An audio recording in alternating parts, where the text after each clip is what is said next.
Ya, teman-teman, lihat konstruksinya ya. Di sini ada doa, harapan dulu. Ada harapan, atau cita.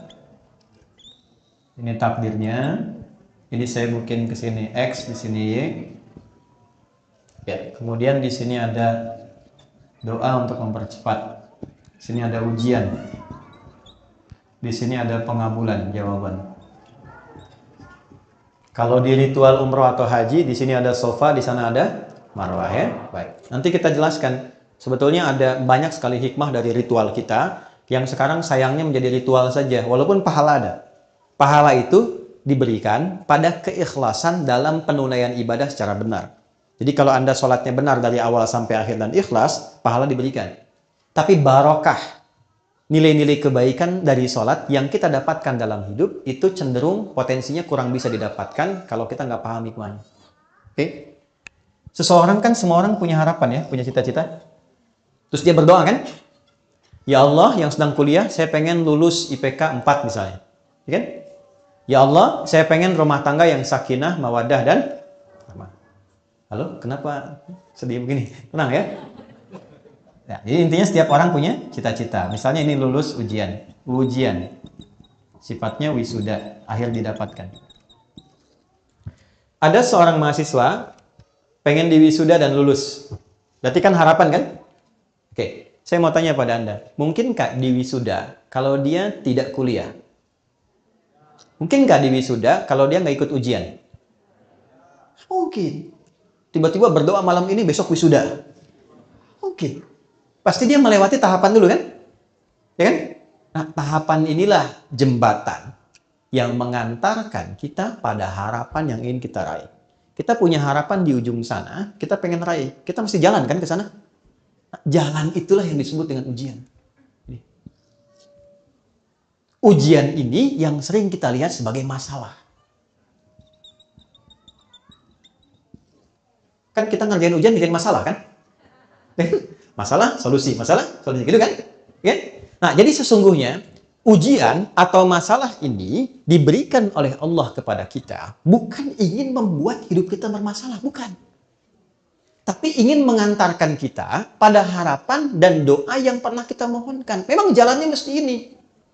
Makanya kenapa masalah kita beda-beda walaupun substansi rasanya sama? Karena apa yang kita alami itulah yang sesuai dengan yang mengantarkan pada apa yang kita inginkan. Doa kita apa? Masalahnya Allah turunkan supaya mempercepat pengabulan pada apa yang kita mohonkan. Jelas sampai sini? Ya, jadi itu yang dimaksudkan. Tidak mungkin ada orang hidup itu tentang diuji, nggak mungkin. Nah, konsepsi ini ada di Quran surah kedua di ayat 155. Walanabluwannakum bisyai', dan aku pastikan setiap orang yang hidup pasti aku akan berikan ujian. Hidup sama dengan ujian. Hidup sama dengan masalah. Karena orang hidup pasti punya cita-cita, punya keinginan. Yang punya keinginan harus diwujudkan keinginannya lewat ujian. Maka hidup berbanding lurus dengan ujian. Artinya orang yang tidak ingin diuji tidak ingin hidup. Siapa yang tidak ingin punya masalah? Angkat tangan. Kan? Dibilang gak ingin, takut gak ingin hidup. Dibilang punya masalah, takut gak bisa ngatasin, kan? Oke, lihat dulu sini. Bisyai dengan berbagai macam. Minal khauf, khawatir, gelisah. Ini sudah mulai gelisah, jam berapa selesai gitu kan? Wal ju', mulai lapar. Wa naqsi minal amwal, sudah mulai ngitung ongkos, pulang gimana? Ya, wal anfus, ada yang sakit sampai yang wafat, ya kan? Ya, wat thamarat, yang hasil kerja kerasnya diambil orang lain. Ada yang begitu. Tapi itu mengantarkan pada harapan kita. Memang itu bukan punya kita. Yang punya kita yang lain, yang lebih baik. Jadi pahami yang pertama bahwa setiap hidup itu pasti akan dihadapkan pada ujian. Nah, ujian ini itu pasti akan selaras dengan kadar doa yang kita mohonkan. Makanya ketika Anda sedang punya masalah, itu hasil dari doa Anda. Jangan banyak berdoa. Itu hasil doa Anda. Anda yang minta, Allah kasih. Ya kan? Jadi begitu Allah kasih, Anda malah bilang, ya Allah, kenapa mesti saya? Ya, kamu kan yang minta kemarin. Ya, nah dari sini baru turun ayat, la yukallifullahu nafsan illa wus'aha. Allah nggak mungkin nguji Anda di luar batas kemampuan Anda. Ketika diberikan ujian pun yang kita mampu. Gitu. Yang sakit kan pernah minta ke surga. Yang cepat, yang mudah, nggak banyak masalah kan? Kasih. Sebut nama Allah, diisolasi supaya nggak ketemu orang-orang, nggak berbuat maksiat, telinganya bersih, lisannya bersih. Melihatnya seperti itu. Oke? Nah, kemudian nggak cukup sampai situ. Nih, katakan pada diri kita, nggak mungkin Allah nguji kalau saya nggak sanggup. Bahasa kitanya, saya bisa, saya sanggup. Dan nggak harus bikin status. Memang cuma saya sanggup ya, yang lain enggak. Terima kasih ya Allah. Yang senang aminkan ya. Tambah masalah itu. Ya? Oke, setelah itu, setelah paham bahwa apa yang saya hadapi adalah bagian dari takdir hasil dari doa saya, maka pindah ayat. Perhatikan kalimatnya. Quran surah ke-94. Alam nashrah laka wa wada'na an. Baik, di surat apa itu? Apa artinya insyirah? Pahami, insyirah itu proses melapangkan hati, hati yang lapang. Jadi kalau ingin mudah masalah diatasi, lapangkan dulu hatimu. Karena banyak masalah menjadi besar itu bukan karena besarnya masalah, karena sempitnya hati. Oke? Jadi banyak masalah jadi besar itu bukan karena masalahnya besar, karena hatinya terlalu sempit. Anak muda konsultasi kepada seorang syekh sepuh, maaf kalau lewat waktu sedikit. Ya. Syekhnya tahu banyak masalah dari runut wajahnya yang tidak biasa. Kata syekhnya begini, ikut saya saja. Dibawa kemudian garam segenggam ke pinggir danau. Dilempar setengahnya ke gelas. Diambil air, minum. Kata anak muda ini, asin. Minum saja. Begitu diminum, betul, asin dan dimuntahkan. Dibuang semua ke danau. Lalu sisa dari garam tadi, seluruhnya dibuang ke danau. Ambil lagi airnya. Minum. Segar, enak, nyaman. Kata syekhnya, ini spirit al-insyirah. Saya sampaikannya di hadapan presiden ketika beliau galau tuh. Alhamdulillah ada kebaikan dia. Ketika ini dilakukan, diminum, segar. Kata syekhnya kurang lebih demikian. Itulah keadaan hatimu. Kalau cawan hatimu engkau buat sempit segelas ini, maka masalah sekecil apapun akan terasa berat. Tapi kalau cawan hatimu engkau perlebar seperti danau ini, masalah sebesar apapun seperti garam ini akan terasa ringan dan mudah. Alam nashrah laka sadrak, bukankah aku sudah buat hatimu lebar dan luas? Kenapa engkau sempitkan? Wa wada'na anka wizrak alladhi anqadha dhahrak, sehingga dengan itu membuat tubuhmu seakan menanggung beban yang berat yang tidak semestinya ditanggung. Ya, ada masalah yang kecil saja, masalah di pikiran kok sampai nggak bisa jalan, sampai nggak mau makan. Allah tanya balik, kenapa engkau sempitkan hatimu yang sudah aku bikin lapang? Sehingga masalah kecil ini sampai membuat dirimu tidak bisa bergerak. Penuh. Seakan-akan dari kepala sampai ujung kaki masalah semua. Ya? Wa rafa'na laka dzikrak. Perhatikan baik-baik. Bukankah dulu engkau mengalami banyak masalah juga? Tuh ditanya balik tuh teman-teman. Anda usia berapa sekarang? 30, 40, 50, 60. Allah nanya balik. Sampai di sini tiba sekarang. Dari dulu kan kita punya banyak jutaan masalah. Dari mulai kita balik kan sudah punya masalah. Pernah dikejar ayam, induk ayam saat anaknya dilewatin, kan?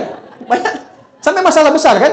Nah, Allah tanya balik, ribuan masalah itu kan pernah engkau selesaikan. Kenapa yang satu ini kemudian kau merasa berat? Mungkin persoalannya bukan masalahnya. Masalahnya engkau belum lapangkan hatimu seperti aku selesaikan ribuan masalah dulu yang pernah tuntas karena kelapangan jiwamu. Terus kita tanya balik, ya Allah, cara melapangkan hati bagaimana? Ini yang mahal di Quran. Inna ma'al usri fa inna ma'al usri. Masalahnya kita hanya lihat terjemah. Banyaknya orang lihat terjemah aja. Kita tuh saya nggak pengen ikutan gitu sih. Banyaknya orang lihat terjemah. Di balik kesulitan ada padahal spirit maknanya tidak seperti itu. Kurang lengkap. Yang ingin Allah katakan, perhatikan kalimatnya. Inna ma'al usri. Seberat apapun masalahnya, selalu ada solusinya. Dalam bahasa singkatnya gini nih, pasti selesai. Pasti ada solusi. Dan teman-teman, ini spirit ayatnya, ini katakan pada jiwa kita, dialogkan lisan dengan jiwa. Adi, ini pasti selesai. Bisa, nggak mungkin nggak selesai. Pasti ada solusinya. Katakan. Kita punya ayatnya, teman-teman. Di sini masyarakat Jepang itu yang praktekkan pada umumnya. Dulu tahun 95-96, itu ada acara di sini, Benteng Takeshi namanya. Seangkatan dengan Dragon Ball, kan? Tulisan Shusuke Watanabe yang kemarin baru meninggal itu. Ya? Itu Benteng Takeshi saat tanknya sudah mulai bergerak dan ingin menaklukkan benteng. Itu di sampingnya itu ada reporter yang mendampingi dan mengatakan gini, kamu pasti bisa, kok pasti bisa, kok pasti bisa. Kita punya ayat, jadi yang praktikkan. Jadi ketika Anda punya masalah, satu, simpulkan, terima kasih ya Allah, kau titipkan pada saya untuk mempercepat pengabulan doaku, engkau tidak berikan pada yang lain. Terima kasih. Yang kedua, kamu pasti bisa. Pasti selesai. Inna ma'al usri, fa inna ma'al usri. Kalau sekali nggak cukup, katakan yang kedua, sampai hati merasa tenang. Kuncinya, bukan jawabannya datang dulu, bukan selesai dulu. Kuncinya hati tenang dulu. Jiwa yang tenang melahirkan keputusan yang cemerlang. Bikin status tuh. Oke, terakhir, faida faragta. Kalau hatinya sudah tenang, baru mitigasikan persoalannya. Masalahnya apa? Di rumah tangga bikin mitigasi. Kenapa suami begini? Kenapa saya begini? Oh, ini ketemu satu. Dengan ketenangan hati. Setelah itu, jangan harapkan hasil. Karena kalau Anda mengharap hasil, Anda kecewa. Serahkan hasilnya kepada siapa?